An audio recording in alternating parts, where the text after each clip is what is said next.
हेमंत सोरेन ने 107 एपीपी को नियुक्ति पत्र दिया और इस नियुक्ति पत्र के मिलने के बाद जो लंबे समय से यहाँ नियुक्ति की प्रक्रिया रुकी हुई थी उसमें एक गति सी आने की संभावना है। और ख़ास करके इस प्रकार से एपीपी के जो नियुक्ति होगी वह इस क्षेत्र के गरीब गुरबे लोगों के लिए जो विभिन्न मामलों में न्यायालय में किसी न किसी कारण से जा रहे हैं उनके लिए मददगार साबित होगी। ये एपीपी ही उनके लिए वकील का काम करते हैं और दूसरे लोग के वकील भले ही अन्य वकील को जो प्राइवेट वकील हायर करते हैं लेकिन जो ऐसा नहीं कर पाते हैं उनके लिए ये सरकारी वकील बहुत मददगार साबित होते हैं। इस अवसर पर हेमंत सोरेन ने जब नियुक्ति पत्र प्रदान कर रहे थे तो उन्होंने कई बार इस बातों को दोहराया कि नवनियुक्त एपीपी स्थानीय भाषाओं को सीखने में ज़्यादा ध्यान दें। यह ज़रूरी भी है कि चूँकि इनके जो क्लाइंट्स होंगे वे गरीब लोग ही ज़्यादा होंगे और उन्हीं का पक्ष इन्हें रखना है, तो जब तक उनकी मनोभावों को ये समझेंगे नहीं तो उसको रखेंगे कैसे। यह तो एक बात है। लेकिन दूसरी बात यह है कि सिर्फ मनोभावों को समझना ही काफ़ी नहीं होता है, उसके जो लीगल पॉइंट्स होते हैं उस लीगल पॉइंट्स को भी ज़्यादा से ज़्यादा जानना ज़रूरी होता है ताकि ढंग से इनके पक्ष को अदालत में पेश कर इन्हें न्याय दिलाया जा सके।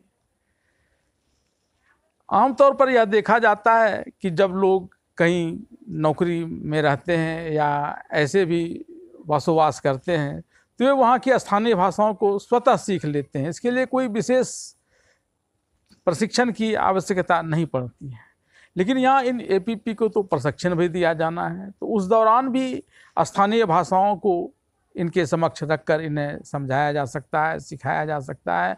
और सबसे बड़ी बात तो यह है कि ये राज्य के विभिन्न हिस्सों में जाएंगे और हर जगह की जो स्थानीय बोलियां हैं वो अलग अलग हैं और उन सभी को सीख पाना संभव नहीं है। ऐसे में ज़रूरत इस बात की भी पड़ेगी कि जो ग्रामीण क्षेत्र हमारे हैं वहाँ के लोगों को भी कम से कम हिंदी तो ज़रूर आनी चाहिए।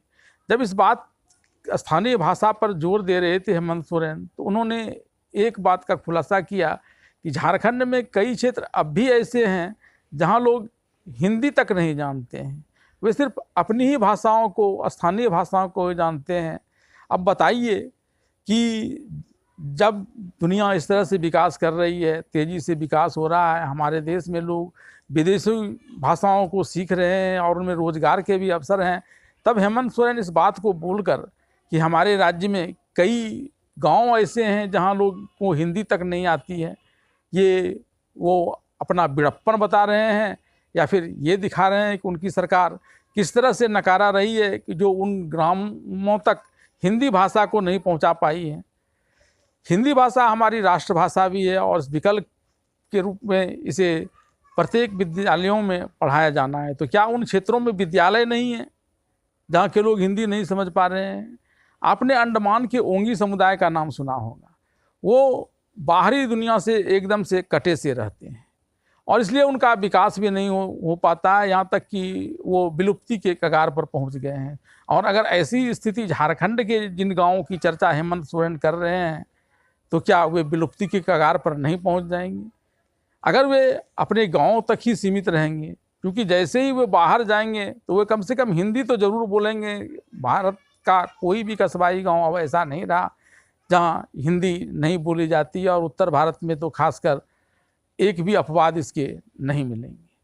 तो इस पर सोचना ज़रूरी होगा। दरअसल स्थानीय भाषाओं को इस प्रकार से जोर दे कर के ये एक कदम सही तो है ही, लेकिन उसकी आड़ में शायद हेमंत सोरेन फिर से स्थानीयता की हवा को फैलाना चाहते हैं जो वो वोट बैंक के लिए इससे पहले भी अख्तियार कर चुके हैं।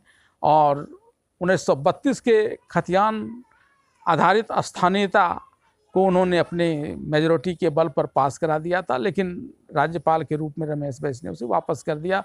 और वहीं दूसरी तरफ नियोजन नीति को भी इनको हाई कोर्ट ने वापस लौटा दिया। बार बार जोहार खतियानी यात्रा वो निकाल रहे थे लेकिन इसके बाद भी नहीं हुआ। तो फिर हर जगह स्थानीय की बात कर शायद वो स्थानीयता के बहाने अपने ही राज्य के लोगों में जो बाहर के लोग, बाहर कहने का तात्पर्य यह है कि जिसमें एकीकृत बिहार था उस समय जो यहाँ लोग बसे हुए थे वे लोग ही यहाँ तो रह गए हैं, या कुछ लोग बाहर से भी आए हैं। तो लंबे समय से जो लोग ये रह रहे हैं उनको ये मूलवासी आदिवासी से विभेद कर देना चाहते हैं, क्योंकि इनकी स्थानीय भाषा कुछ अलग है, और उसी के बहाने ये फिर अपना वोट बैंक साधने का प्रयास कर रहे हैं।